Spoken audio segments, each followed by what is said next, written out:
నమస్తే welcome to I news. Pahalgam ఉగ్ర దాడి యావత్ భారతావనిని దిగ్భ్రాంతికి గురి చేసిన ఘటన.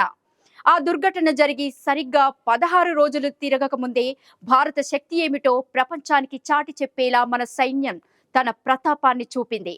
ఆపరేషన్ సింధూర్ పేరుతో ఉగ్ర మూకలపై పిరుగులా విడుచుకుపడింది. ఈ ఆపరేషన్ ద్వారా భారత్ తన సత్తాను మరోసారి నిరూపించింది. ఇంతకీ ఈ ఆపరేషన్ సింధూర్ అంటే ఏమిటి? మన సైన్యం ఎక్కడ దాడి చేసింది?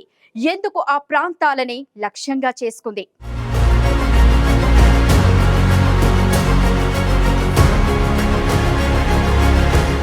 బుధవారం అర్ధరాత్రి వేళ యావత్ ప్రపంచం నిద్రలో మునిగి ఉన్న వేళ భారత్ తన ప్రతీకార జ్వాలను రగిల్చింది. అమెరికా, రష్యా, బ్రిటన్ తో సహా ప్రపంచంలోని అగ్రరాజ్యాలకు సైతం సమాచారం అందించి తన ధైర్యాన్ని చాటుకుంది. పాకిస్తాన్ భూభాగంలో దాదాపు 100 కిలోమీటర్ల మేర చొచ్చుకెళ్లి ఉగ్రవాదులు ఏకంగా 9 స్థావరాలను నేలమట్టం చేసింది మన ధీర సైన్యం.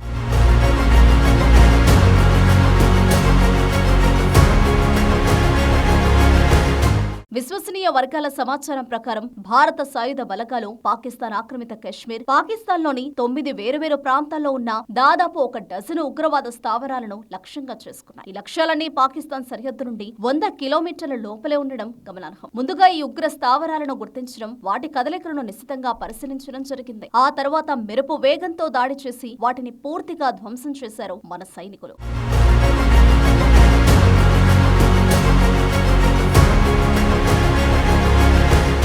భారత వైమానిక దళం ఈ ఆపరేషన్ లో కీలక పాత్ర పోషించింది. వారి ఖచ్చితమైన దాడులతో ఉగ్రవాదుల స్థావరాలు క్షణాల్లో బూడిదయ్యాయి. నిఘా వర్గాల సమాచారం ప్రకారం ఈ దాడుల్లో జైషే మహమ్మద్ కు చెందిన 4, లష్కరే తోయిబాకు చెందిన 3, హిజ్బుల్ ముజాహిద్దీన్ కు చెందిన 2 ముఖ్యమైన ఉగ్ర స్థావరాలను లక్ష్యంగా చేసుకున్నారు. ఈ స్థావరాలు గతంలో భారతదేశంలో జరిగిన అనేక దాడులకు సూత్రధారులుగా వ్యవహరించాయి.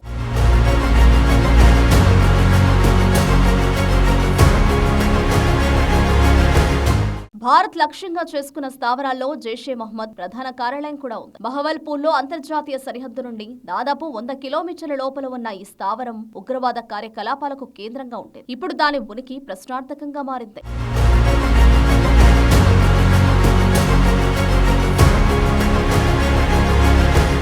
అలాగే సామా సెక్టర్ సరిహద్దు నుండి 30 కిలోమీటర్ల లోపల మురిత్కేలో ఉన్న లష్కరే తోయిబా శిక్షణ శిబిరం కూడా పూర్తిగా ధ్వంసం చేయబడింది. ముంబై 26/11 దాడుల సూత్రధారులు ఇక్కడే శిక్షణ పొందారు. అజ్మల్ కసబ్ కూడా ఇక్కడే వాడే. ఈ స్థావరానికి ఒసామా బిన్ లాడెన్ సైతం నిధులు సమకూర్చాడంటే దాని ప్రాముఖ్యత ఏమిటో అర్థం చేసుకోవచ్చు.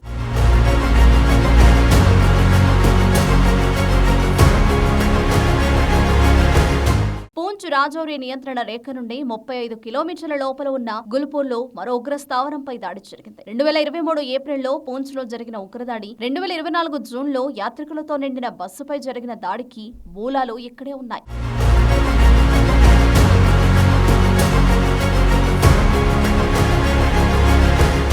ఇక పీఓకేలోని తంగ్దా సెక్టార్లో 30 కిలోమీటర్ల లోపల ఉన్న సవాయాని లష్కర్ క్యాంపును కూడా మన సైన్యం వదిలిపెట్టలేదు. ఈ క్యాంప్ గతంలో అనేక దాడులకు, ముఖ్యంగా 2024లో సోనామార్గ్, గుల్మార్గ్, 2025లో పెహల్గాంలో జరిగిన దాడులకు బాధ్యత వహించింది.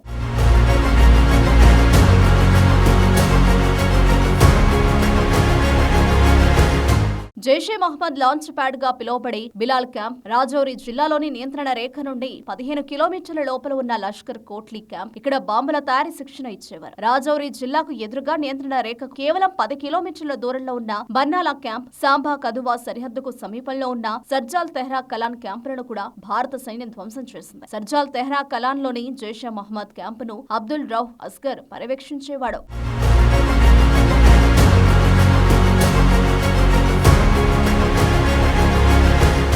చివరిగా అంతర్జాతీయ సరిహద్దు నుండి 15 కిలోమీటర్ల లోపల సియాల్కోట్ సమీపంలో ఉన్న మహమూనా క్యాంపును కూడా మన సైన్యం లక్ష్యంగా చేసుకుంది. ఇది హిజ్బుల్ ముజాహిద్దీన్ శిక్షణ కేంద్రంగా పనిచేసేది.